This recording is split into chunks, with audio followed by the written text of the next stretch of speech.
Halo. Oke, bersyukur banget karena Tuhan masih mengizinkan kita untuk boleh beribadah PJ di PJ PO Fisik Via pada saat ini meskipun harus lewat online. Mengucap syukur juga karena Tuhan masih memberikan setiap kita kerinduan untuk kita boleh berrelasi dengan Dia dan dengan sesama juga lewat ibadah PJ ini. Nah, teman-teman, uh, tema dari ibadah PJ kita kali ini adalah true meaning of family. Nah, mungkin kan selama pandemi kita ada di rumah ya, karena kan kuliahnya dari rumah. Nah, mungkin selama di rumah kita banyak mengalami masalah atau memiliki relasi yang kurang baik dengan keluarga kita. Mungkin itu karena masalah perekonomian yang memburuk atau mungkin karena sesederhana bosan aja menjalani kehidupan rutinitas yang bareng keluarga terus. Nah, jadi di PJ kali ini kita tuh akan bahas tentang keluarga dan belajar kalau sebenarnya PJJ ini tuh waktu yang tepat buat kita seharusnya bisa menjalin relasi yang lebih baik lagi dengan keluarga kita. Nah, sebelum mendengarkan firman Tuhan, aku mau mengajak teman-teman untuk mengucap syukur atas kebaikan Tuhan dalam hidup kita sampai saat ini. Mengucap syukur juga untuk keluarga yang sudah diberikan Tuhan kepada setiap kita. Dan mari kita menyanyikan lagu Syukur Padamu ya Allah.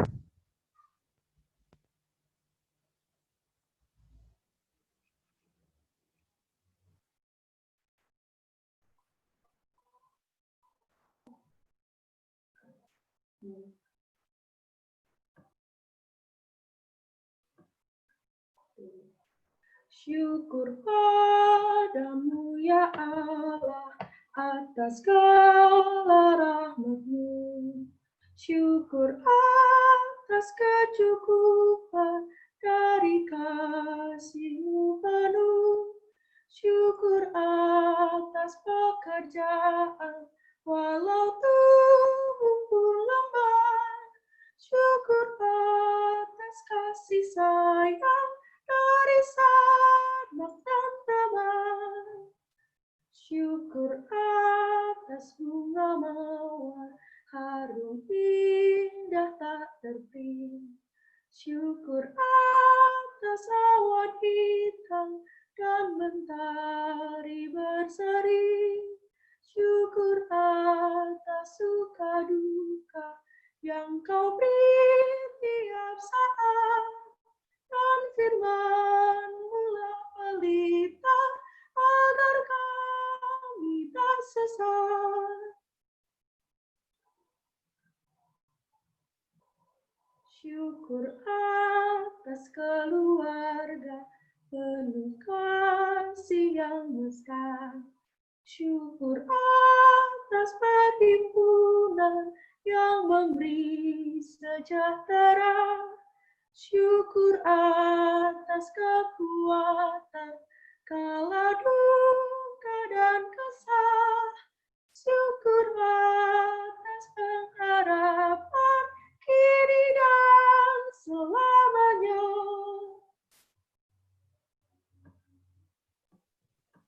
Ada Bang Daci, dipersilakan. Sebentar saya coba share screen.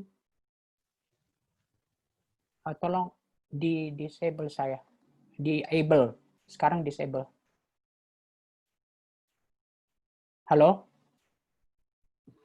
Oke, sebentar ya, Bang. Oke.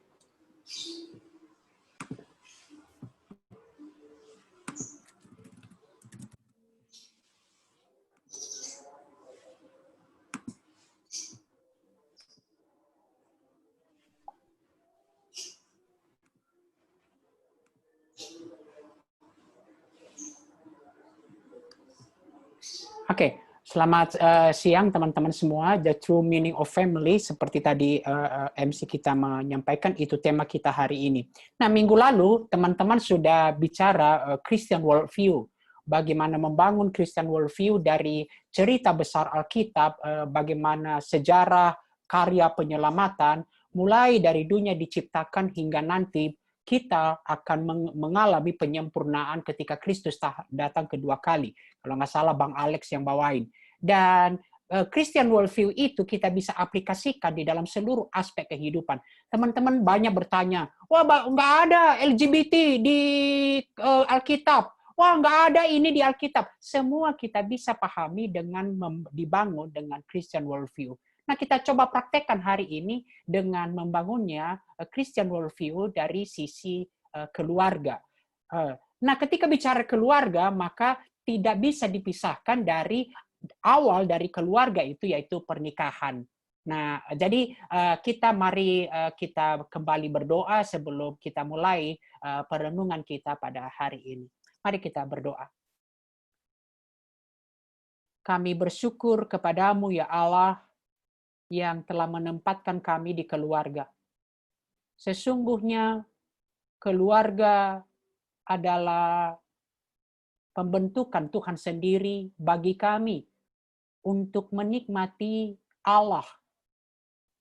Kiranya Tuhan menolong kami ketika kami sudah jatuh dalam dosa, tetapi syukur kepada Allah, Kristus kembali memulihkan itu, dan kami sedang berjalan di dalam hal itu sekarang. Kiranya ya Tuhan, kami semua yang ambil bagian di tempat ini mengalami perjumpaan dengan Tuhan, dan benar-benar ya Tuhan, firman Tuhan, perenungan kami pada hari ini menjadi bagian dari kehidupan kami sehari-hari. Kiranya Roh Kudus pimpin kami, baik hamba-Mu yang akan memberitakan, maupun kami semua yang mendengarkan. Dalam nama Yesus kami berdoa. Amin. Nah, teman-teman, tahukah teman-teman, hanya ada 2 lembaga yang Allah sendiri ciptakan atau bentuk langsung dengan purpose, tujuan dari Allah sendiri. Apakah itu? 2 lembaga itu adalah 2 lembaga yang sangat berkaitan, yaitu keluarga dan gereja. Itulah 2 lembaga di dunia ini yang Allah langsung yang membentuknya.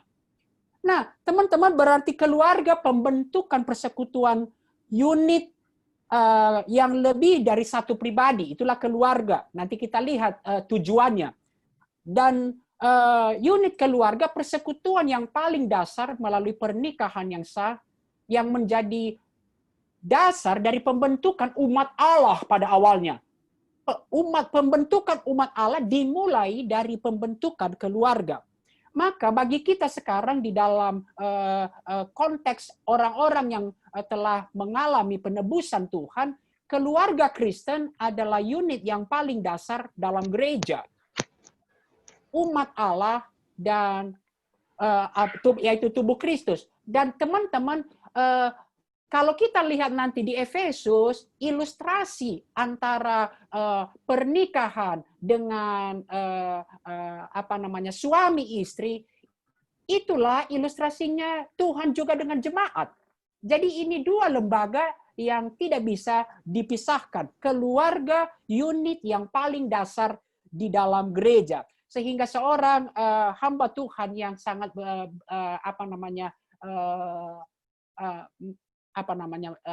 banyak berkecimpung di dalam keluarga, Paul David Tripp ngomong begini nih. The true test of Christianity. The true test of Christianity, ujian kekristenan yang sejati bukan di gereja, tetapi di rumah. Jadi bukan seberapa suci atau saleh Anda ketika berada di gereja, dalam arti satu lembaga gereja, persekutuan. Jadi teman-teman kalau ada di persekutuan, ya suci-suci semua. Bukan seberapa suci itu. Melainkan bagaimana kekristenan Anda bekerja atau berespon dalam situasi sehari-hari. Yang praktis dalam keluarga, di dalam rumah. Dan ya seperti keadaan ini. Makanya teman-teman, pandemik ini sebenarnya tidak dalam banyak hal tidak memperburuk karakter kita. Tetapi pandemi ini hanya merilis siapa kita sebenarnya. Oke, jadi seperti dulu, saya pikir dulu saya sabar banget orangnya. Ternyata setiap hari, karena sekarang saya ketemu sama anak saya yang kuliah di UI, dan ngelihat gayanya dia, ternyata saya nggak sabar, nggak cukup sabar. Jadi kehidupan di rumah merilis. Kehidupan kekristianan mereveal, maksudnya mereveal siapa saya sebenarnya. Maka dia mengatakan, jika saya tidak bisa menjalani kehidupan Kristen di rumah, maka agak kasar dia, saya hanya palsu ketika saya hidup di luar. I'm only a phony when I live it outside. Jadi pengalaman kekristenan harus menemukan ekspresinya di dalam relasi keluarga, suami istri, orang tua anak, dan sebaliknya. Nah, mari kita lihat kemudian dengan cara yang saya katakan tadi, Christian worldview. Teman-teman, keluarga dibentuk dan dibangun atas kehendak Allah yang kekal. Jadi inilah desain Allah. Keluarga adalah desain Allah. Allah sendiri, God is the initiator of the family. Allah yang menjadi inisiator dari keluarga. Kita lihat teman-teman, setelah dalam penciptaan ada berapa kali baik-baik. Maka ini bisa jadi kuis Alkitab. Kapankah kata tidak baik muncul pertama kali di dalam Alkitab? Ya, Kejadian 2:18. Inilah kata tidak baik muncul pertama. Tidak baik kalau manusia itu seorang diri saja. Aku akan menjadikan penolong baginya. Jadi ketika Tuhan berkata tidak baik kalau manusia itu seorang diri saja, apa jalan keluarnya? Allah membentuk persekutuan, unit persekutuan terkecil, yaitu keluarga. Maka teman-teman, keluarga adalah persekutuan pertama dan utama kita. Keluarga harus menjadi our initial fellowship. Persekutuan pertama dan utama kita. Bahkan Allah tidak hanya jadi initiator of the family, tetapi Allah ialah God is the builder of the family. Allah lah, tangan Allah yang bekerja membangun keluarga. Maka kalau kita lihat tadi, mulai dari ayat 18. Ayat 18, aku akan menjadikan penolong baginya. Dan apa yang Allah buat? Allah sendiri, lihat. Ayat 21. Tuhan Allah membuat manusia itu tidur nyenyak. Tuhan Allah mengambil dan menutup. Kemudian dibangunnyalah seorang perempuan. Dan dibawanyalah kepada Adam, dan lahirlah kemudian puisi cinta yang pertama. Inilah dia, tulang dari tulangku, daging dari dagingku. Ia akan disebut perempuan karena ia diambil dari laki-laki. Nah, teman-teman, bahasa Indonesia kita nggak bagus. Jadi bukan nggak bagus, memang nggak bisa. Jadi kalau bahasa Inggris masih ada. Dia disebut perempuan karena ia diambil dari laki-laki, kan nggak ada hubungannya itu. Jadi dia disebut woman karena ia diambil dari man. Bahasa Ibraninya dia disebut Isha karena ia diambil dari is. Seharusnya bahasa Indonesia dia disebut laki-lakians karena ia diambil dari laki-laki. Seharusnya, tapi nggak tahu kita bagaimana etimologinya bahasa Indonesia. Nah, pentingnya teman-teman, God is the builder of the family. Jadi bahkan kita lihat ketika ayat 24, Tuhan menyatakan setelah itu, dan dari rusuk yang diambilnya itu, Tuhan Allah manusia, dibangunnyalah seorang perempuan, lalu dibawanyalah kepada manusia, itu ayat 24. Sebab itu, seorang laki-laki akan meninggalkan ayahnya dan ibunya, dan bersatu dengan istrinya, sehingga keduanya menjadi satu daging. Ini menunjukkan, nanti teman-teman kalau udah menikah, menunjukkan ketika keluarga, satu unit keluarga baru dibentuk, menjadi relasi yang paling utama, bahkan mengalahkan relasi dengan orang tua. Oke, jadi teman-teman nanti kalau dalam keluarga, jangan sedikit-sedikit ada masalah, pulang ke rumah orang tua. Pulangkan saja aku ke rumah bapak. Enggak bisa. Relasi utama mengalahkan relasi orang tua, maka harus meninggalkan orang tua dan membentuk satu unit persekutuan. Kembali, keluarga adalah our initial, pertama dan utama, terutama persekutuan kita. Itu dia. Yang pertama, Allah lah yang membentuk. Keluarga dibentuk dan dibangun atas kehendak Allah yang kekal. Sekarang kita lihat, Allah menjadi tujuan keluarga. Ketika Allah membangun keluarga, Allah menjadi tujuan keluarga. Nah, teman-teman, apakah tujuan Allah bagi keluarga? Maka biasanya teman-teman langsung loncat. Orang-orang langsung loncat untuk mengerjakan. Penuhilah bumi, kuasailah bumi. Kita lihat awal pembentukannya tadi apa? Dasar pembentukannya apa? Tidak baik manusia itu seorang diri saja. Maka tujuan keluarga pertama-tama bicara persekutuan. Bicara relasi. Oke dia.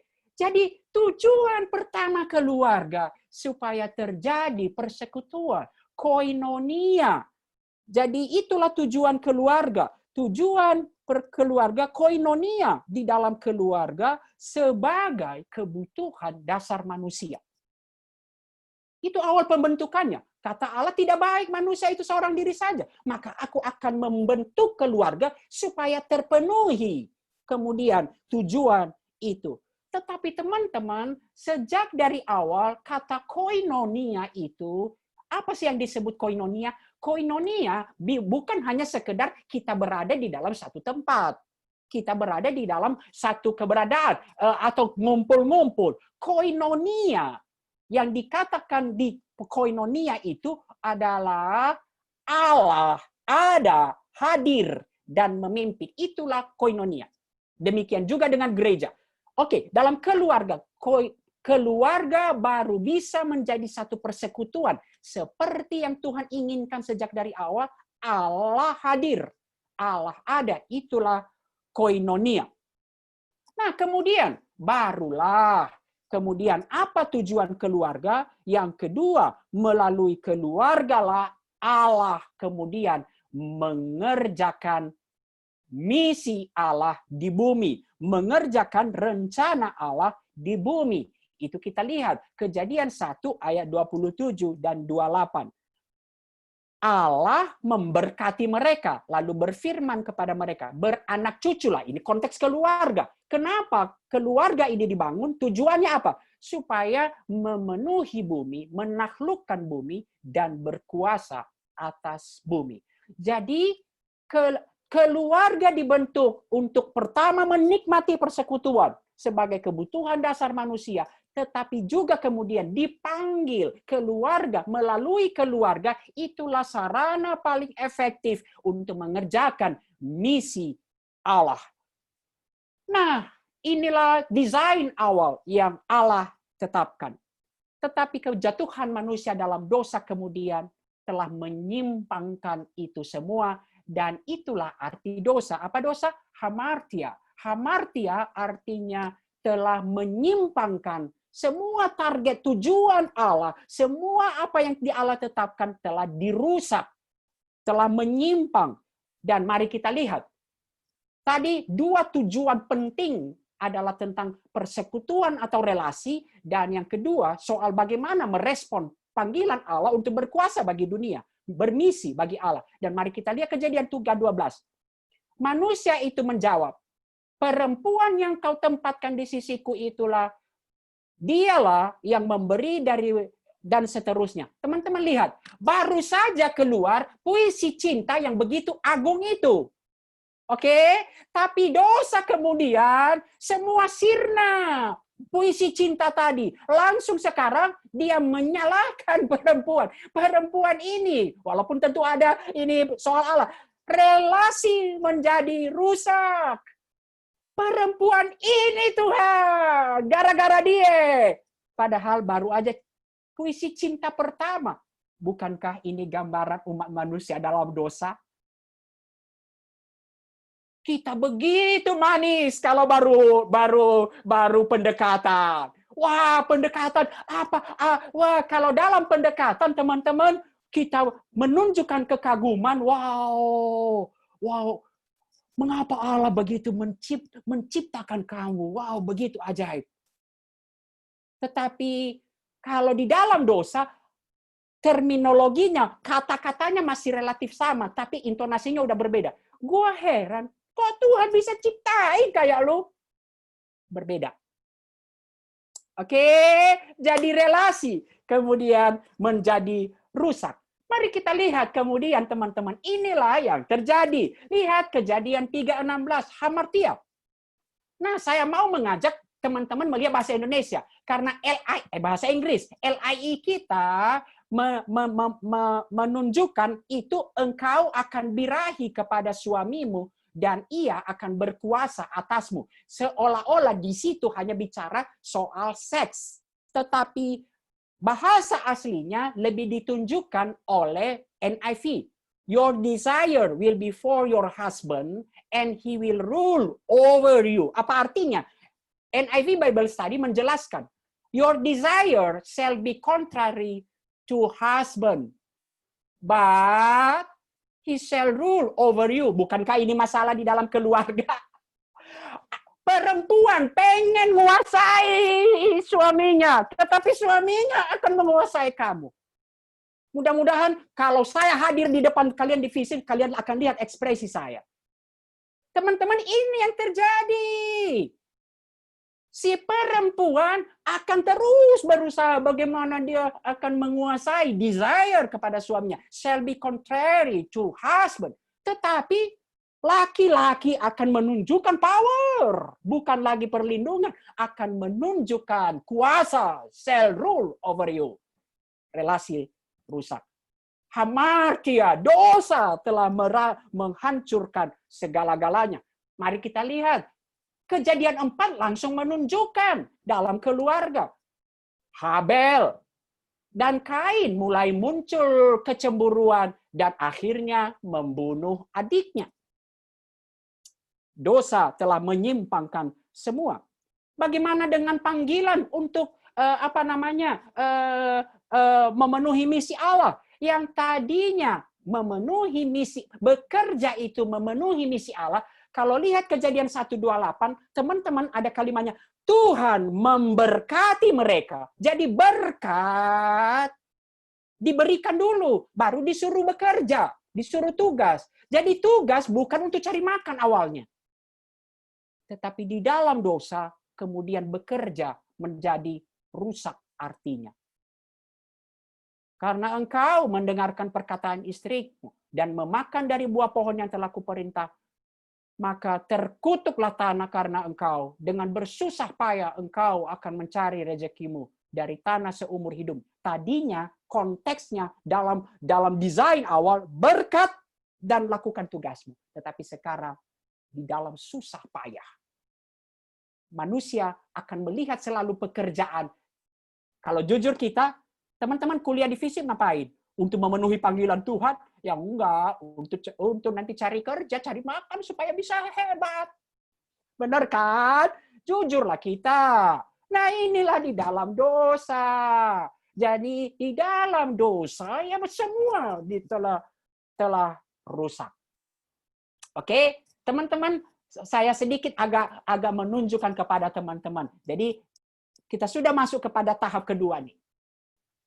Dan syukur kepada Allah di dalam kasih-Nya yang besar, Allah merencanakan pemulihan dan Allah mulai dari keluarga.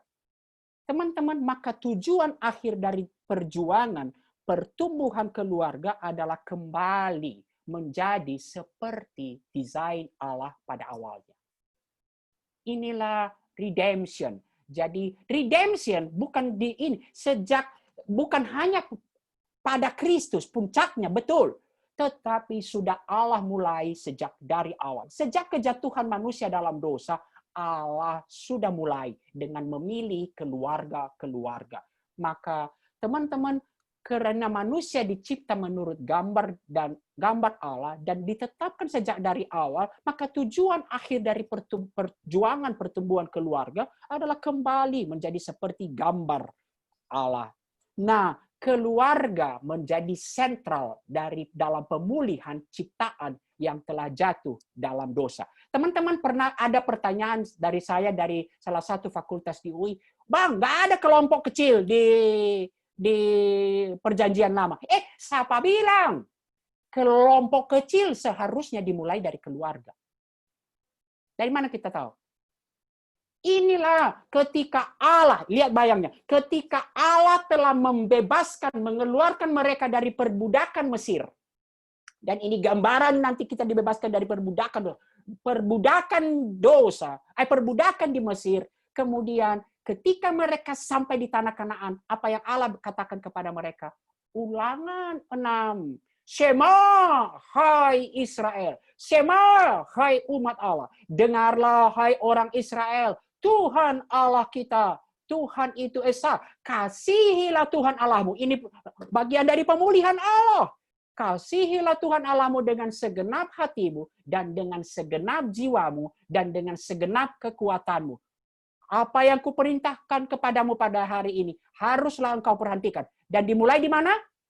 Haruslah engkau mengajarkannya berulang-ulang. Ini kelompok kecil yang jauh lebih seru dari kelompok kecil di kampus seharusnya. Kepada anak-anakmu dan membicarakannya apabila engkau duduk di rumah, apabila engkau sedang dalam perjalanan, apabila engkau berbaring, dan apabila engkau bangun.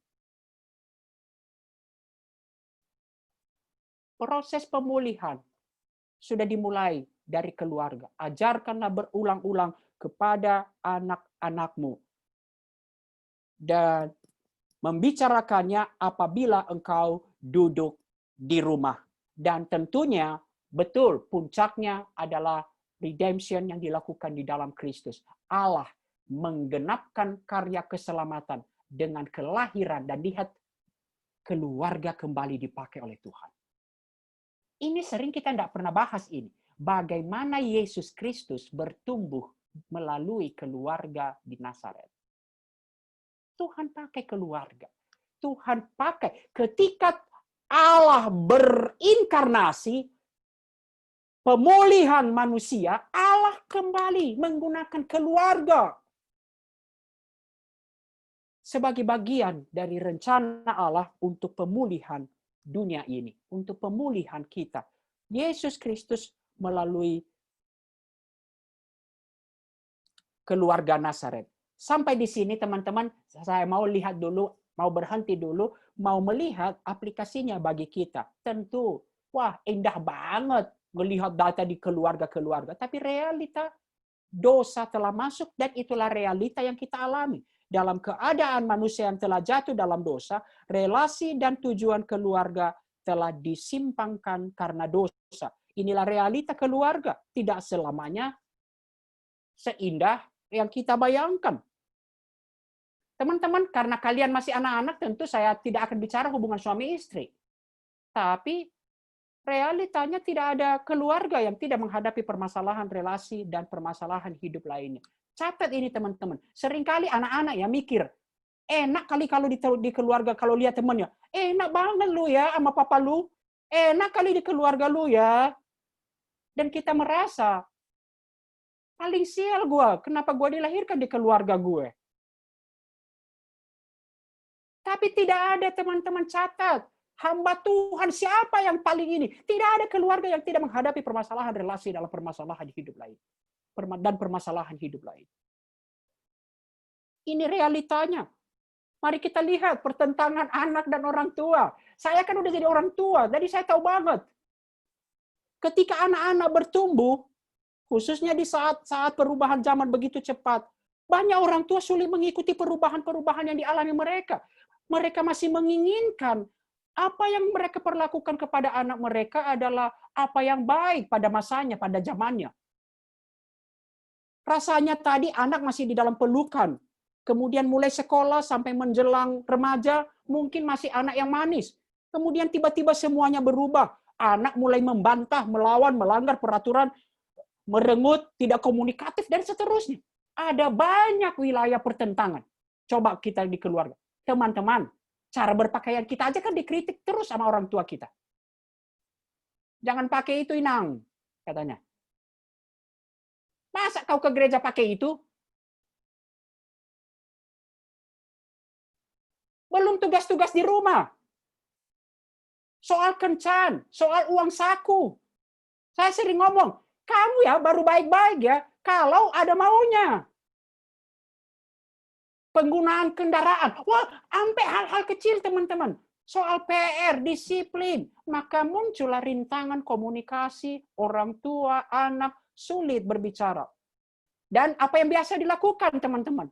Dalam bukunya Paul David Tripp ngomong, anak-anak pasti memperketat kontrol. Rule over you. Dan kalau ketika orang tua meningkatkan kontrol, apa yang terjadi? Bukannya anak-anak makin nurut, anak-anak meningkatkan pula perlawanan mereka untuk mendapatkan kebebasan. Dan tidak jarang kemudian jurang melebar, bersikap dingin, dan tak jarang terjadi perpecahan. Tetapi lihat, teman-teman, keluarga. Keluarga merupakan tempat munculnya permasalahan, dan seharusnya keluargalah tempat penyelesaiannya. Keluargalah tempat penyelesaiannya. Kenapa? Karena di dalam keluargalah Allah, sentral pemulihan sebenarnya di dalam keluarga. Lalu pertanyaannya sekarang, ada harapankah? Ya, ada harapan. Keluarga harus menerima dan menghidupi solusi dari Allah. Saya ulangi, keluarga harus menerima dan menghidupi solusi dari Allah. Mari kita saya mulai berbicara tentang relasi. Satu-satunya in Christ, dan Alkitab berkata seperti itu. Pemulihan relasi hanyalah di dalam Kristus. Redemption, dan termasuk ke relasi keluarga. Terus kita bangun, kita berjuang bagaimana penebusan itu menebus juga keluarga, relasi di dalam keluarga. Lalu bagaimana seharusnya? Keluarga koinonia, kembali kita harus bangun. Kita harus terus menyadari, seperti dulu koinonia, Allah hadir, Allah yang memulai, Allah lah yang memerintah, Allah lah yang menetapkan tujuan. Mari kita sekarang kembali. Kristuslah yang hadir dan memimpin di dalam keluarga. Karena Allah sudah melakukan penebusan melalui itu. Maka ketika keluarga membiarkan Kristus hadir dan memerintah sebagai Tuhan atas hidup keluarga, maka keluarga akan berjuang, akan bertumbuh di dalam berbagai permasalahan-permasalahan. Nah, teman-teman, apakah akan selesai? Belum. Keluarga juga harus terus menyadari kasih karunia. Ada kasih karunia di dalam Kristus Yesus. Mari kita lihat dulu panggilan untuk menjadi partner Allah dalam mengerjakan misi Allah. Teman-teman, saya hanya sampaikan di sini. Nanti saya akan lebih banyak bicara soal relasi. Tadi kerja semata-mata untuk memenuhi ke aku. Tetapi sekarang di dalam penebusan, di dalam redemption, maka pekerjaan sekarang kembali untuk memenuhi panggilan Allah. Efesus 2:10 menjelaskan hal ini kepada kita. Karena kita ini buatan Allah. Dan menarik teman-teman, kata yang digunakan, tenses yang digunakan, we are God's handiwork. Artinya present, berarti Allah terus bekerja sekarang kalau kita mau dipimpin oleh Allah.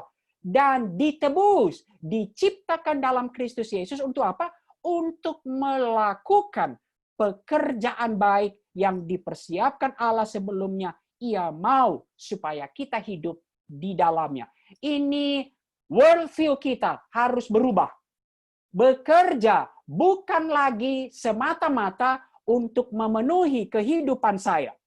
Bekerja bukan lagi, Paus Yohanes Paulus II pernah mengatakan, teman-teman, yang tujuannya hanya untuk memenuhi kebutuhan keluarga, makanan, itu tidak disebut bekerja. Why? Itu juga, maafkan, dia ngomong di situ, itu juga dilakukan oleh hewan. Hewan, apa? Seluruh aktivitas hewan digunakan tujuannya untuk apa? Untuk memenuhi makanan, dan itu tidak disebut bekerja. Bekerja sekarang tidak hanya untuk memenuhi kebutuhan makanan. Betul Allah memelihara kita melalui itu. Tetapi worldview kita dibentuk. Bahwa sekarang kerja kembali dipulihkan untuk memenuhi panggilan Allah, misi Allah bagi dunia. Maka seharusnya sekarang di dalam seluruh keluarga kita harus berpikir bekerja adalah bagian dari pekerjaan Allah di dunia ini, apapun aspek pekerjaan kita. Oke, sekarang bagaimana dengan relasi dalam persekutuan? Kuncinya, jika Kristus hadir dan memimpin, memerintah dalam keluarga, maka teman-teman, relasi akan dibangun. Dan saya senang dengan ini. Kalau makin dekat kita sama Kristus, maka relasi akan makin dekat. Ilustrasi ini memberikan satu gambaran. Makin dekat relasi kita sama Kristus, makin bertumbuh kita dengan Kristus, maka makin relasi dalam keluarga. Teman-teman, dan ini waktu saya semakin berjalan. Saya akan cepat. Lihat, Efesus 2 semua. Dalam relasi itu, semua dasarnya sekarang adalah dalam Kristus. Efesus 2:4. Kasih Allah sudah dilimpahkan kepada kita dalam Kristus Yesus. Maka, bagaimana kita hidup? Kita diminta untuk hidup dalam kasih karena Kristus telah mengasihi kita. Aplikasinya dalam keluarga. Istri, tunduklah kepada suamimu. Tunduk dalam segala sesuatu, kata Kolose. Seperti kamu tunduk kepada Tuhan. Hai suami, kasihilah istrimu sebagaimana Kristus mengasihi jemaat dan dikatakan inilah rahasia besar. Wow, rahasia besar. Allah mengasihi jemaat. Itu Efesus ngomong itu. Allah mengasihi jemaat. Itu hal yang begitu besar. Dan seharusnya terjadi di dalam keluarga. Bagaimana dengan anak-anak? Efesus 6. Anak-anak, taatilah orang tuamu. Di dalam Tuhan. Karena haruslah demikian. Hormatilah ayahmu dan ibumu. Dan ini adalah suatu perintah yang penting. Nah, teman-teman, mari kita explore sedikit hal ini. Ada dua hal kata yang digunakan di sini. Taatilah orang tuamu di dalam Tuhan. Ada syaratnya. Mentaati orang tua di dalam Tuhan. Apa artinya kalau saya artikan? Tentu ketaatan kita kepada orang tua tidak boleh mengalahkan ketaatan kita kepada Tuhan. Jadi ketaatan kita kepada Tuhan, ketaatan kita kepada orang tua di dalam ketaatan kita kepada Allah. Tetapi lihat, hormatilah ayahmu dan ibumu. Ini adalah suatu perintah yang penting tanpa syarat. Maka maafkan saya, mudah-mudahan kita tidak menikmati itu. Seburuk apapun orang tua kita. Bahkan, maafkan saya, mungkin ini tidak akan terjadi. Sebejat apapun orang tua kita. Hormatilah mereka. Mereka orang tua kita. Karena Allah telah memilih, telah menempatkan kita di dalam keluarga itu. Bedakan ya, ketaatan. Jadi ketaatan jangan nanti orang tua kita, ayo kita bunuh tetangga yuk. Siap bos. Tidak. Ketaatan kita, taatilah orang tuamu di dalam Tuhan. Ketaatan itu dalam payung ketaatan kepada Tuhan. Tidak boleh melampaui ketaatan kita kepada Tuhan. Tetapi, hormatilah ayahmu dan ibumu. Ini adalah suatu perintah yang penting. Betul, saya sangat salut kepada kalau orang mencibir umpamanya soal seperti anaknya John Kay. Benar. Mau dipenjara pun bapak kita, hormati dia. Dia adalah orang tua kita. Dan panggilan kepada orang tua. Bapak-bapak, janganlah bangkit amarah di dalam hati anak-anakmu. Tetapi didiklah mereka di dalam ajaran dan nasihat Tuhan. Semua lihat, semua bagian itu. In Christ, in Christ, in Christ, in Christ, in Christ. Ada harapan. Di dalam penebusan Tuhan. Jika kita telah mengalami perjumpaan dengan Tuhan. Redemption. Ada harapan. Relasi terus berjalan. In Christ. Bahkan bagaimana? Ada pertumbuhan. Ada pertumbuhan. Efesus 5 ayat 18-21 menyatakan, hiduplah kamu penuh dengan roh. Kalau kita, kunci dari relasi, kalau kita menundukkan diri kepada hidup di dalam roh, maka kita akan rendah hati. Dan kerendahan hati itulah dasar interaksi kita kepada orang lain. Ketakutan di dalam takut akan Kristus, itulah yang menjadi kerendahan hati dalam relasi kepada orang lain. Bahkan nanti di dalam konteks kerja, saya tidak bahas di sini, termasuk kalau kita baca Efesus, termasuk hamba Tuhan. Hai hamba taati Tuhanmu di dalam Tuhan, seperti kamu bekerja untuk Tuhan. Dan Tuhan, ingat, mereka hamba di dalam Tuhan. Wow, semua konteks itu. Kolose juga menyatakan seperti itu, teman-teman. Saya tidak akan ulang. Terus-menerus. Kolose 3:10 dan mengenakan bagaimana kita terus-menerus diperbaharui, memperoleh pengetahuan yang benar menurut gambarnya. Nah, saya mau sampaikan teman-teman beberapa saran praktis bagaimana kita hidup di dalam Tuhan. Perjuangkan adanya ibadah keluarga akan menolong kita untuk terus menghadirkan Tuhan. Tuhan hadir. Bagaimana doa bersama dan membangun kehidupan keluarga dalam firman Allah menolong Kristus hadir dan memerintah, memimpin dalam kehidupan ini. Teman-teman, bangun komunikasi, membuat dan menyepakati aturan-aturan bersama dalam keluarga. Saya berkali-kali ngomong, saya kesel banget kalau di tempat makan masih main game, masih megang komputer, dan kami sepakati. Apa-apa, tentu anak-anak zaman sekarang, mengapa tidak boleh? Pasti kan bertanya begitu. Kita sepakati apa yang menjadi kerinduan-kerinduan bersama. Anak-anak juga, ayo bangun komunikasi. Teman-temanku mempunyai waktu bersama dengan keluarga. Maka tadi MC kita mengatakan pandemik ini seharusnya begitu banyak ruang untuk dengan keluarga. Tetap mempunyai waktu untuk keluarga, menyapa orang tua, menanyakan kegiatan orang tua. Teman-teman, mudah-mudahan dia nggak dengar. Jangan jadikan rumah seperti hotel.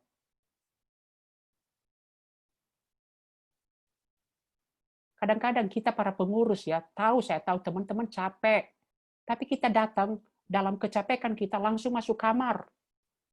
Nanti keluar lagi, mandi, makan. Dipanggil, ayo makan, mandi, dan seterusnya. Pergi lagi. Begitu terus, begitu terus. Hanya datang untuk istirahat makan. Untuk anak rantau, jangan hanya kontak kalau butuh uang. Dan lain-lain. Bagaimana membangun waktu bersama dengan keluarga.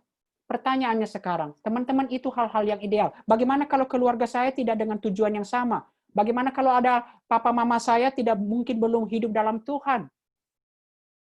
Itu pertanyaannya. Teman-teman, panggilan kita tetap untuk memperjuangkan di dalam memperjuangkan redeem penebusan di dalam keluarga kita. Bahkan ketika kita berjuang sendirian. Bahkan ketika kita berjuang sendirian, kita dipanggil untuk menjadi berkat dan menyaksikan Kristus bagi keluarga. Dan memang saya tahu ini jauh lebih sulit. Panggilan untuk menjadi berkat dan menyaksikan Kristus bagi keluarga. Teman-teman, seorang hamba Tuhan yang sangat senior di Indonesia ini menuliskan, "Hei anak muda, bila seorang anak muda ingin bersaksi kepada keluarga atau orang tua, pulang ke rumahmu, ya baik-baik, bereskan kamar dan tempat tidurmu, perhatikan orang tuamu, senyumlah, dengar apa yang dikatakan padamu, dan tunggu kesempatan untuk menceritakan bahwa Kristuslah yang membaharui hidup." Maafkan saya teman-teman. Ada banyak, saya tahu, orang tua saya juga gitu dulu. Ngapain kamu ke persekutuan? Nanti ganggu studimu. Kamu bukan masuk UI untuk PO. Kan gitu. Tapi, teman-teman, saya dapat ini. Kalau hidupmu berubah karena PO, orang tua mana sih ketika melihat anaknya hidupnya berubah, lalu kemudian akan berkata, jangan ikut kau. Saya pikir, tapi betul, kalau teman-teman tidur mungkin di sekretariat, mempersiapkan segala sesuatu, tapi pulang ke rumah dengan cemberut, tidak memberikan apa-apa, pulang dengan ini. Ya memang betul, keluarga akan bilang. Maafkan saya, bahasa saya agak pasaran teman-teman. Contoh-contoh saya pasaran, tapi ini realita yang dialami. Jadi bagaimana menjadi berkat? Ya tunjukkan dong bahwa kamu mau menjadi berkat dengan cara hidupmu berubah di dalam Kristus. Dan kenapa Kristus? Tunggu kesempatan menceritakan bahwa Kristuslah pembaharu. Tunggu waktu untuk sharingkan, Kristuslah yang membaharui hidupmu. Wow, saya sangat senang dengan kata pendeta senior ini. Maka teman-temanku, apakah waktunya bisa hanya membalikan telapak tangan? Tidak. Saran-saran praktis dengan bagi keluarga yang keluarga kita, orang tua kita mungkin belum dalam Tuhan, tetaplah menghormati, mengasihi keluarga dan bersabar terhadap mereka. Mereka perlu diyakinkan bahwa pengalamanmu dengan Kristus tidak main-main. Kamu benar-benar berubah kehidupannya. Izinkan Kristus menguasai hidup seluruhnya. Dan kemudian sampai mereka melihat adanya perubahan dalam hidupmu. Doakan. Nah ini doa, kata Richard Foster dalam bukunya Disciple. Tidak ada kasih yang paling besar yang bisa kita tunjukkan kepada orang lain ketika kita berdoa buat mereka. Kenapa? Karena dengan mendoa mereka, artinya kita mengundang Allah bekerja di dalam kehidupan mereka. Doakan mereka dengan setia. Mungkin butuh waktu bukan hanya 1 minggu. Bukan hanya 1 bulan. Mungkin bertahun-tahun. Tetapi nantikanlah Roh Allah bekerja. Maukah kita berjuang bertahan? Jangan. Gara-gara hanya karena 6 bulan pandemi ini udah bosan kita di rumah.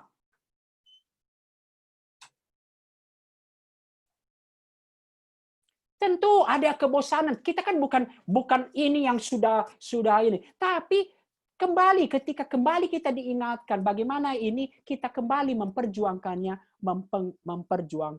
Nah, teman-teman, saya kemudian mau masuk pada bagian akhir. Apapun keadaan keluarga kita saat ini, mari terus berjuang, mendoakan, menyaksikan bagi keluarga. Apakah akan sempurna selama di dunia? Tidak. Ada lagu, perjuangan kita tiada habis, pergumulan kita tiada habisnya.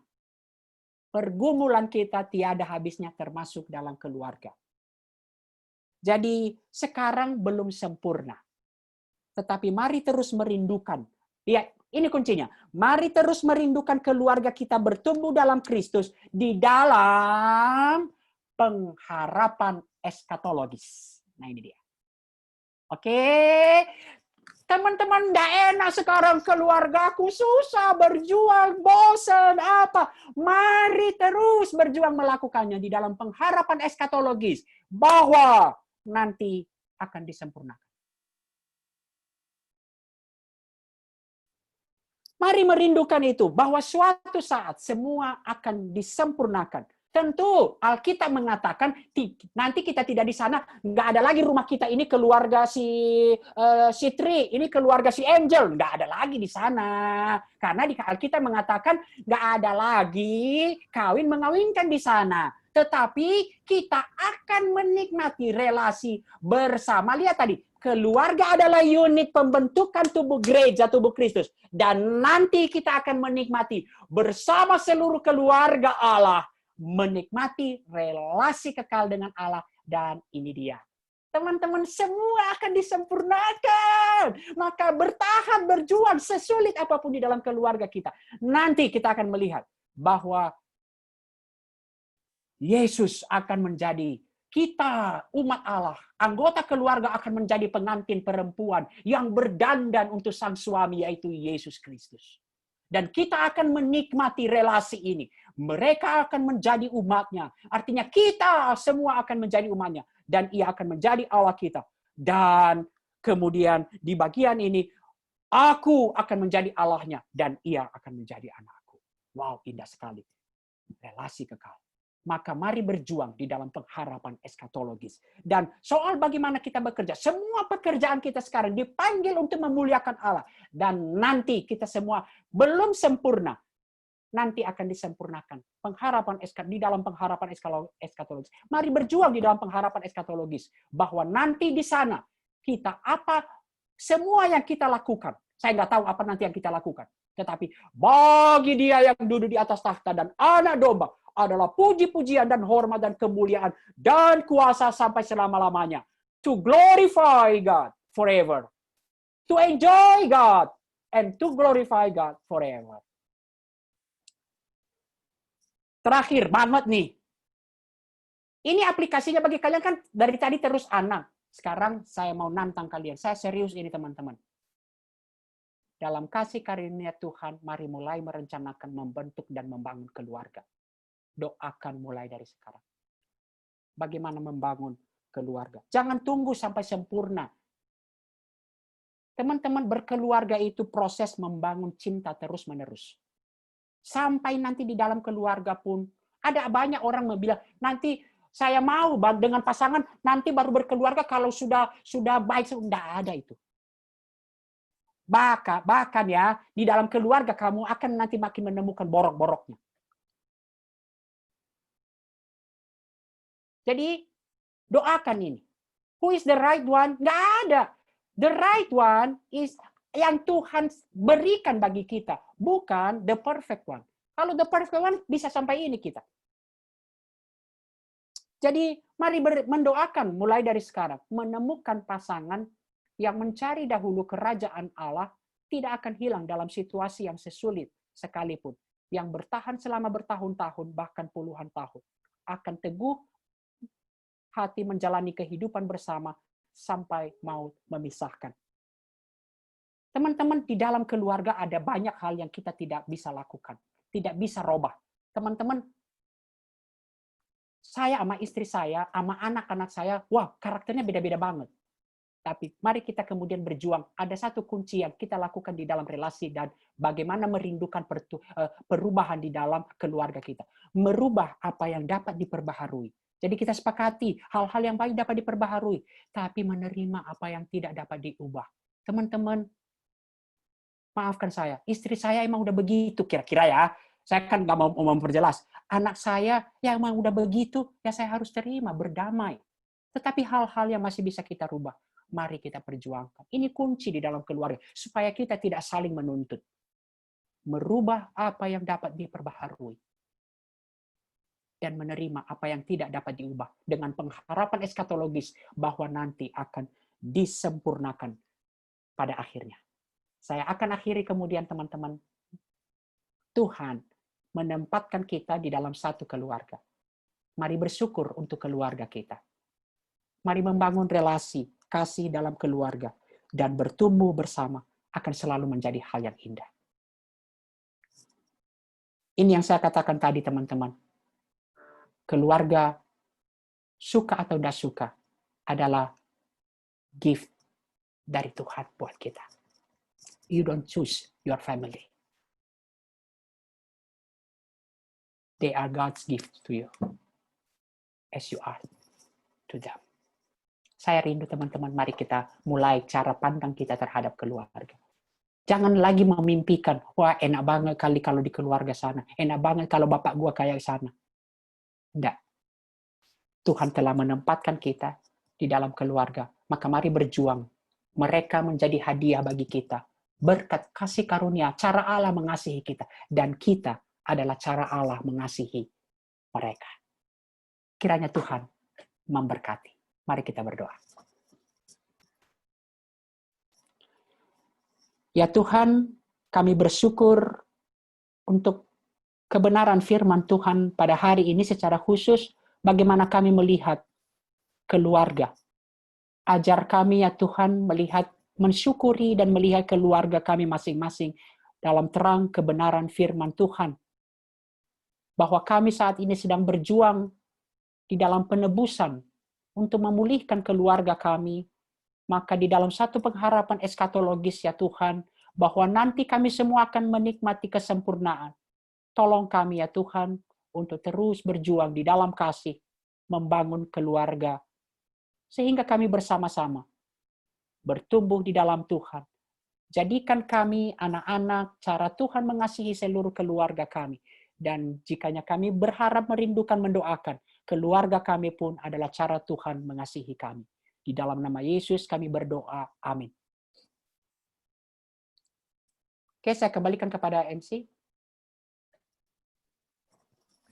Terima kasih Bang Daci untuk khotbahnya. Nah, sekarang teman-teman kita ada sesi tanya jawab 5 menit. Jadi buat teman-teman yang mungkin punya pertanyaan, boleh langsung tanya aja, dihidupin mic-nya atau boleh lewat chat juga nggak apa-apa.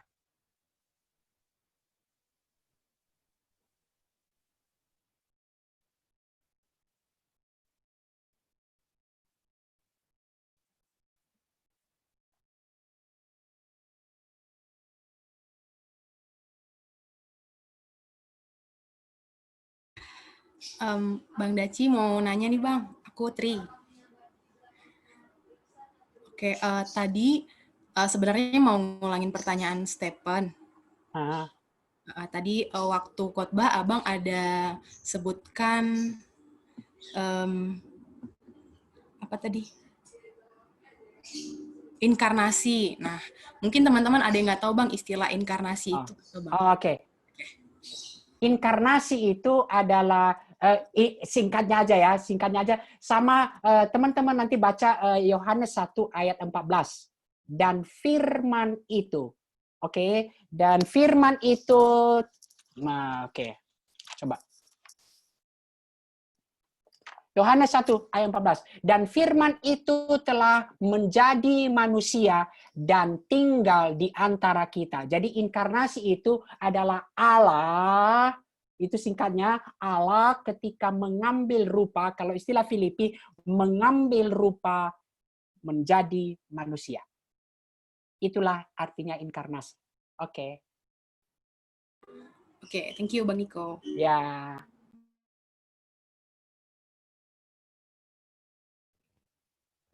Teman-teman ada yang mau bertanya lagi? Oh, ini ada di chat Bang. Kenapa kita masih harus memenuhi bumi ya Bang? Bukannya bumi udah penuh. Kenapa kita masih harus punya anak saat sudah berkeluarga nanti? Kenapa tidak adopsi atau mendedikasikan diri buat anak-anak rohani saja?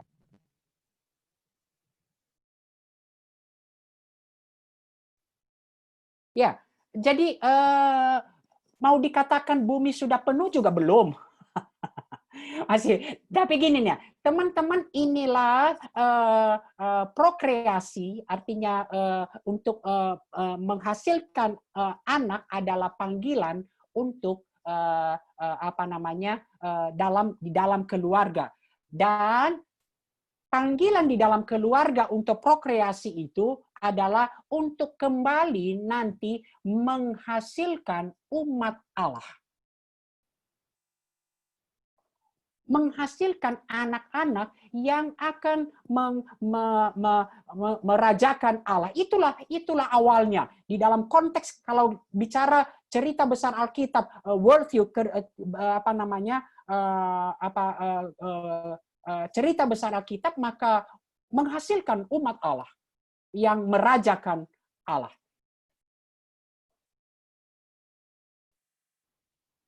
Jadi bumi belum penuh. Tuhan terus meminta untuk menghasilkan orang-orang yang akan merajakan Allah. Tentu kita nggak tahu dah sampai kapan batasnya, itu dalam hikmat Tuhan. Dalam hikmat Allah. Merajakan Allah dan mengerjakan misi Allah bagi dunia ini. Misi Allah bagi dunia ini belum selesai. Efesus 1 ayat 9 sampai 10 sampai segala sesuatu ditaklukkan. Kristus adalah kepala dan kita tahu belum terpenuhi, belum terjadi, dan untuk itulah dipanggil kita untuk prokreasi, menghasilkan umat Allah yang memenuhi bumi, merajakan Allah dan mengerjakan misi Allah.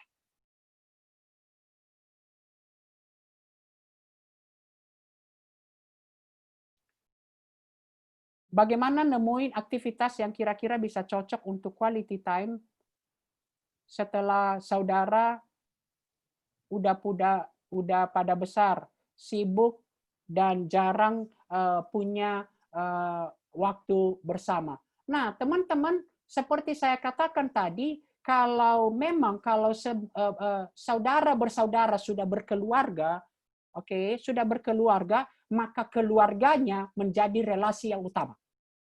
Oke? Saya ulang.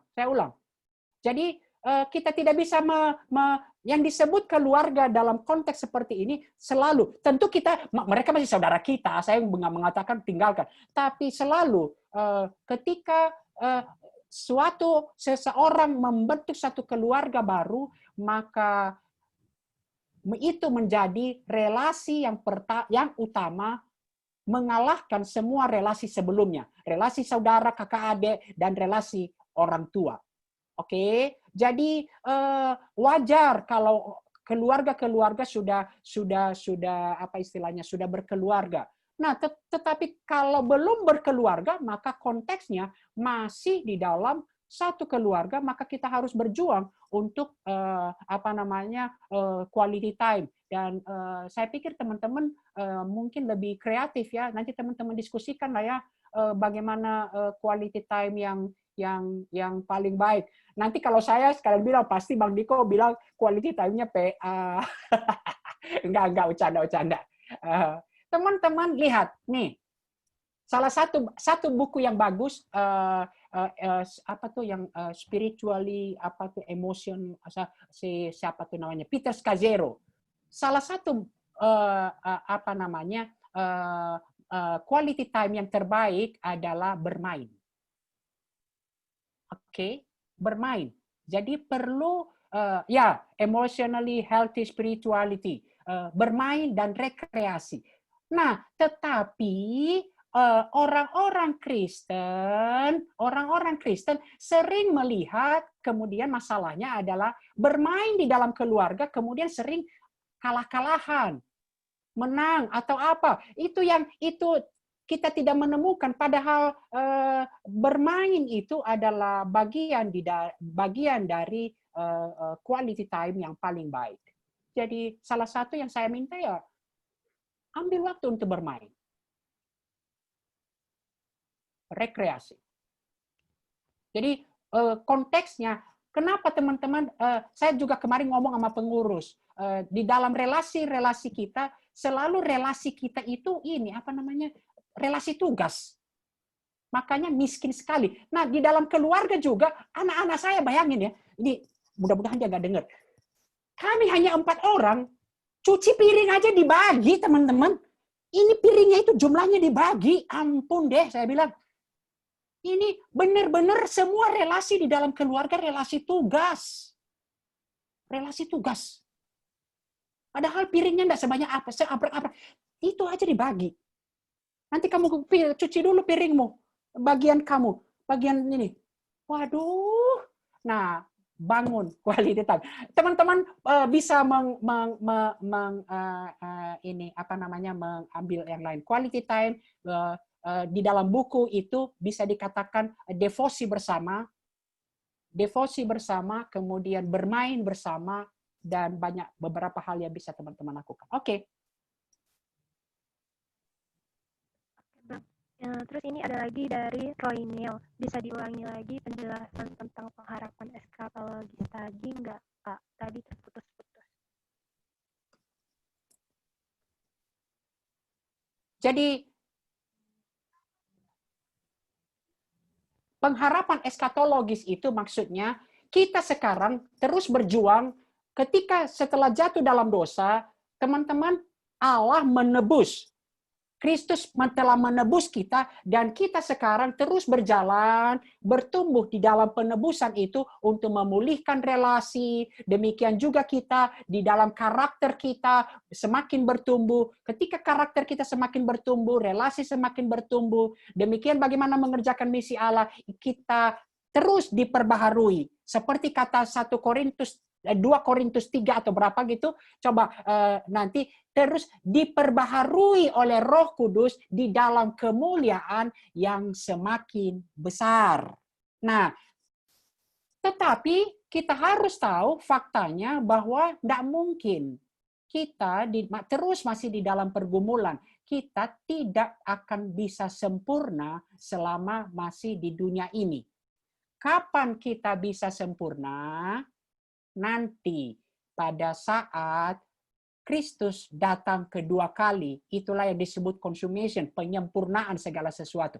Maka sekarang mari kita berjuang, mari kita melakukan semua dengan pengharapan nanti. Tidak sia-sia segala jerih payah saya, nanti semua akan disempurnakan. Itulah pengharapan eskatologis. Jadi ketika pengharapan eskatologis, maka kemudian kita bisa merasakan bagaimana menikmati berkat saat ini. Berkat saat ini. Ketika keluarga kita bertumbuh, terus kita berjuang, jatuh bangun, terus berjuang dengan satu harapan, nanti Tuhan pasti akan menyempurnakannya. Nah, ini pola dari seluruh Alkitab. Inilah yang dilakukan oleh Paulus. Seperti umpamanya, ya Angel ngomong seperti itu. Kita sekarang diubah menjadi serupa dengan gambar anaknya dalam kemuliaan yang semakin besar. Oke, kita hanya proses bertumbuh, tapi nggak akan sempurna. Nah, atas dasar pengharapan bahwa nanti kita akan menikmati kesempurnaan itu, kemuliaan itu, sekarang mari kita berjuang. Supaya kita sudah mulai foretaste, istilahnya. Apa istilahnya? Mencicipi. Ah, itu dia. Istilahnya itu dalam teologi. Foretaste. Mencicipi bagaimana relasi nanti yang sempurna itu. Bagaimana menikmati itu. Kita sekarang hanya cicipan awal. Itu dia.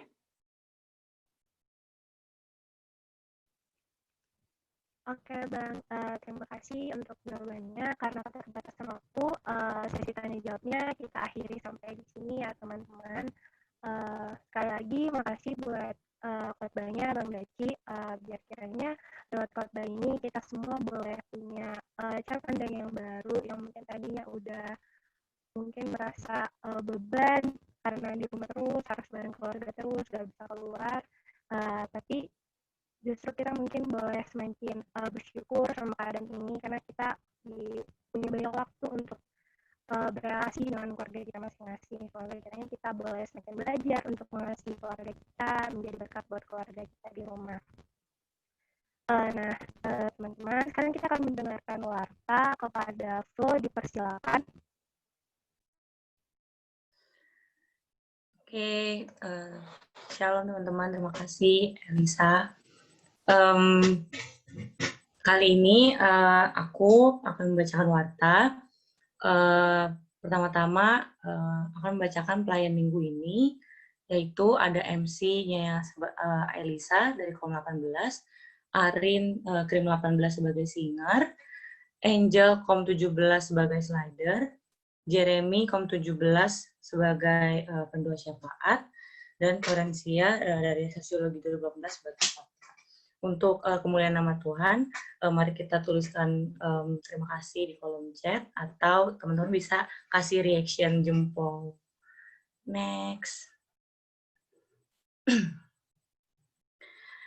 Iya, jadi kita ini ada perdo online. Perdo online itu adalah persekutuan doa online. Persekutuan doa online itu adalah ruang buat sharing firman, mendoakan kondisi terkini di sekitar kita, serta bersekutu bersama-sama. Perdo online ini yang minggu ini akan dilaksanakan pada hari Selasa, tanggal 29 September 2020, jam 7 WIB. Dan kita akan membawakan tema makna tersembunyi doa Bapa Kami. Teman-teman nanti datang ya di Google Meet kok, nanti kasih tahu linknya. Terus selanjutnya, nah ini ada PJ dan Perdo kemarin itu di record. Nah, kalau ketinggalan teman-teman sekalian masih bisa untuk melihat record ibadahnya atau perdonya di YouTube PO Visipia UI. Next. Nah, ya ini juga teman-teman sekalian jika memiliki kondisi tertentu di dalam kita hidup ini kan pasti ada kesulitan-kesulitan mungkin kita rindu untuk didoakan, dan mungkin kita nggak tahu minta sama siapa untuk ngedoain ini gitu. Kita nggak bisa ceritain ini ke sembarang orang karena mungkin suatu hal. Nah, kami dari pengurus Visipia rindu untuk mendoakan kalian. Kalian bisa menuliskannya di dalam bit.ly/form doa Visipia dengan kapital-kapital di huruf F, D, dan Visipia-nya, teman-teman. Bisa di screenshot aja. Selanjutnya ini adalah buat teman-teman yang mau dan rindu untuk mensubmit tulisan sehingga tulisan bisa menjadi berkat. Teman-teman bisa nih submit tulisannya di bit.ly/line.visipia dengan tulisan yang tertera di layar ya teman-teman. Nah, tulisan-tulisan ini bisa dilihat contohnya di Instagram Visipia. Di situ ada banyak hal yang bisa teman-teman bawain, bisa dari keresahan kondisi terkini, bisa datang dari kebutuhan yang teman-teman lihat, oh ini perlu dibahas sama teman-teman, diangkat sama teman-teman untuk dibagikan sama kalian ke orang-orang, ke jemaat, itu bisa banget gitu. Next. Untuk persembahan kasih, ini bisa dikirimkan melalui Dana ke 0857 1771 6574 atas nama Amini Nazareta. Dan untuk GoPay dan OVO juga ada nomor dan atas nama yang tertera. Persembahan kasih ini tidak wajib ya teman-teman, dan ini persembahan kasih untuk menunjang pelayanan yang dilakukan oleh PO Visipia. Next. Oke, sudah selesai. Terima kasih. Selanjutnya doa syafaat kepada Jeremy dipersilakan. Ya, kali ini kita akan syafaat. Teman-teman boleh sikapnya di ini, mengambil sikap yang benar, dan kita akan berdoa. Teman-teman, mari kita bersatu dalam doa. Ya Tuhan, terima kasih ya Tuhan, di siang hari ini pertama-tama kami bersyukur ya Tuhan, hanya karena berkat dan penyertaan-Mu saja ya Tuhan, kami telah hadir dalam ibadah persekutuan Jumat ini ya Tuhan. Bersyukur juga ya Tuhan atas mungkin persembahan-persembahan yang telah kami terima dari minggu lalu maupun yang akan kami terima pada minggu ini. Sekiranya Engkau yang memberkati persembahan tersebut, agar sekiranya kami juga dapat mengelola persembahan-persembahan tersebut demi kemuliaan nama-Mu ya Tuhan, untuk melaksanakan berbagai kegiatan-kegiatan di PO Visipia ini ya Tuhan. Berkati juga orang-orang yang memberikan persembahan juga ya Tuhan, Engkau yang mencukupkan kebutuhan mereka, melancarkan segala aktivitas mereka dalam kehidupan mereka sehari-hari ya Tuhan. Tuhan, kami juga rindu ya Tuhan berdoa bagi kondisi perkuliahan kami ya Tuhan. Pertama-tama mungkin setelah 2 minggu kuliah kami merasakan burnout ya Tuhan, di tengah berbagai tugas-tugas kami yang ternyata begitu banyak, di tengah berbagai, apalagi mungkin bagi para mahasiswa baru, ada tugas kuliah maupun tugas ospek yang mungkin cukup memberatkan kami ya Tuhan. Tuhan, kami rindu untuk meminta bantuan-Mu ya Tuhan, meminta penyertaan-Mu ya Tuhan, dan kekuatan dari-Mu saja, agar dalam prosesnya kami tetap bisa bahagia ya Tuhan, bersuka cita, sebab Engkau yang menyertai kami ya Tuhan, dan jauhkanlah kami dari segala hal-hal, dari segala sikap-sikap yang membuat Engkau yang dapat mendukakan hati-Mu ya Tuhan dalam prosesnya. Tuhan, berdoa juga mungkin buat pembelajaran yang sedang berlangsung ya Tuhan, mungkin kami juga harus beradaptasi terhadap pembelajaran yang berlangsung secara jarak jauh. Sekiranya Engkau yang memberkati kami dari segi teknis, dari segi kuota ya Tuhan, Engkau yang melancarkan kami dan juga memperlengkapi kami sehingga kami juga bisa mengikuti perkuliahan dengan maksimal ya Tuhan. Tuhan rindu juga ya Tuhan berdoa bagi para dosen, bagi para staf-staf pekerja di FISIP dan via UI ya Tuhan yang tentunya lebih memiliki beban berat ya Tuhan dalam menyelenggarakan perkuliahan secara online ini ya Tuhan. Rindu berdoa bagi mereka ya Tuhan agar di dalam prosesnya ya Tuhan mereka juga senantiasa dapat mengandalkan-Mu ya Tuhan, dan juga dapat diperlengkapi baik itu dari segi kapabilitas dalam menggunakan platform-platform online maupun hal-hal lainnya Tuhan, sehingga mereka dapat melaksanakan perkuliahan secara online dan juga kurikulum-kurikulum yang dapat dimengerti dan dapat membuat perkuliahan berjalan secara maksimal ya Tuhan. Tuhan, selanjutnya kami juga rindu ya Tuhan berdoa bagi persekutuan kampus ya Tuhan, yaitu PO Visipia, berdoa bagi kelompok kecil ya Tuhan yang akan segera dilaksanakan, terkhusus bagi mahasiswa baru ya Tuhan, berdoa bagi PKK, bagi para pemimpin-pemimpin kelompok kecil agar dapat melaksanakan tugasnya dengan baik ya Tuhan. Tuhan juga berdoa bagi setiap kegiatan-kegiatan di PO yang akan segera dilaksanakan, baik itu persekutuan doa, baik itu ibadah Jumat ya Tuhan, perlengkapi kami untuk dapat melaksanakan ini, baik itu dari segi pelayan, baik itu dari segi teknis maupun hal-hal lainnya ya Tuhan. Biarlah para pelayan dan juga pengurus juga bisa dapat melaksanakan pelayanan ini dengan motivasi yang benar, dengan sikap hati yang benar, dan juga senantiasa mengandalkan-Mu dalam prosesnya ya Tuhan. Berdoa juga ya Tuhan bagi terutama dalam kondisi yang cukup urgent di Indonesia, yaitu kondisi COVID-19 ya Tuhan. Tuhan tahu ya Tuhan bagaimana pengelolaan COVID-19 di negara ini ya Tuhan. Saat ini COVID-19 telah mencapai sekitar 250.000 lebih orang yang terjangkit dalam COVID-19 ya Tuhan.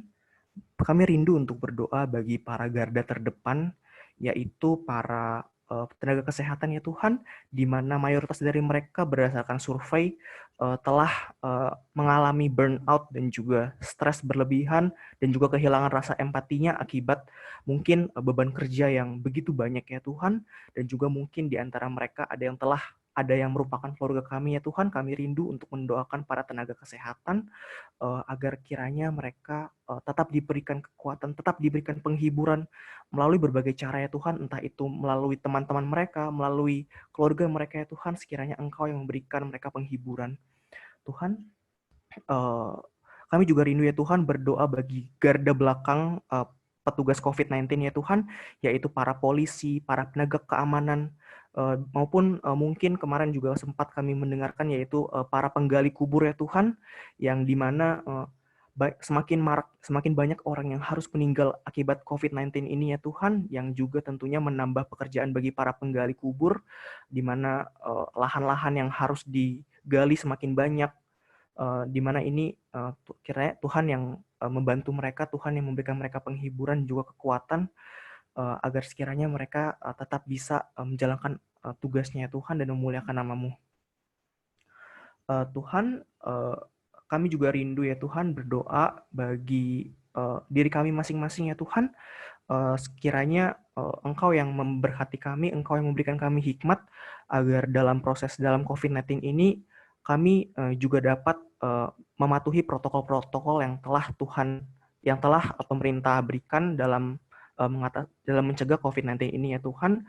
Jauhkanlah kami dari segala perilaku-perilaku yang membuat kami menjadi OTG, membuat kami semakin mudah dalam tertular dalam COVID-19 ini ya Tuhan, dan juga mungkin berikanlah kami keberanian juga mungkin untuk menegur teman-teman kami bila beberapa dari mereka mungkin masih sering nongkrong, masih sering keluar rumah, yang juga tentunya tidak membahayakan mereka, namun membahayakan keluarga-keluarga mereka yang mungkin lebih rentan terkena penyakit COVID ini ya Tuhan.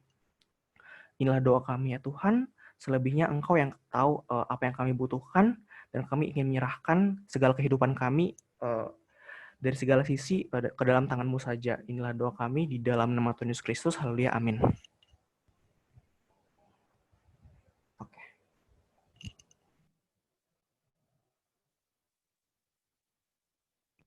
Untuk meresponi firman Tuhan, aku mengajak teman-teman untuk menyanyikan lagu Ku Cinta Keluarga Tuhan.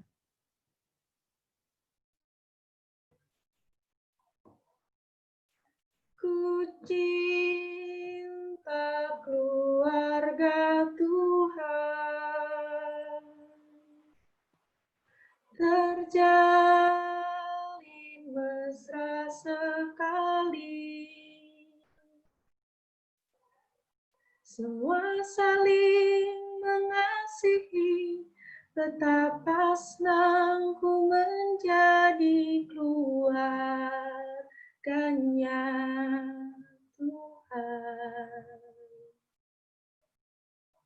Ku cinta keluarga Tuhan, terjalin mesra sekali. Semua saling mengasihi, betapa senangku menjadi keluarganya Tuhan.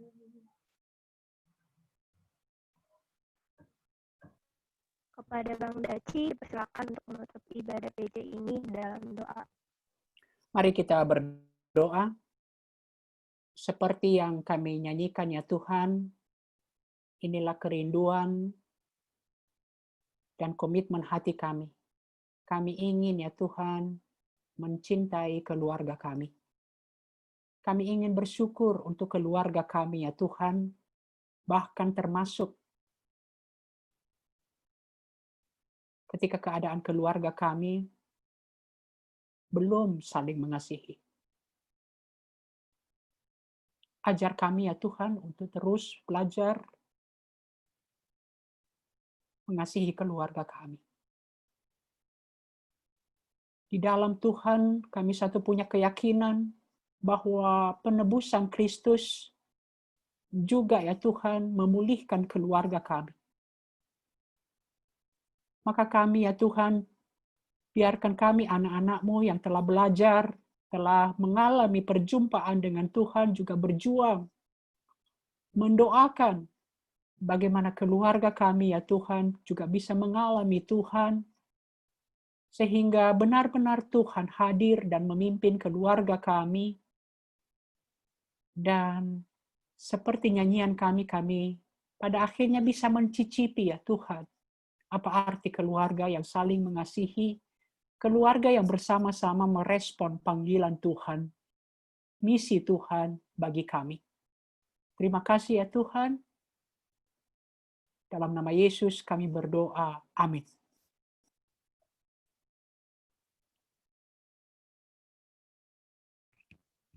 Ibadah sudah selesai, teman-teman dipersilakan untuk mengambil waktu saat teduh.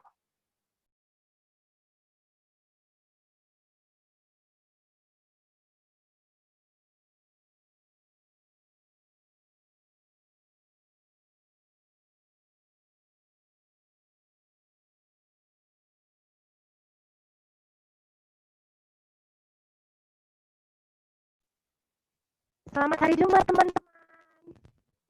Selamat hari Jumat, terima kasih. Hari Jumat, teman-teman. Kakak untuk mainannya. Terima kasih Bang Niko untuk firmannya.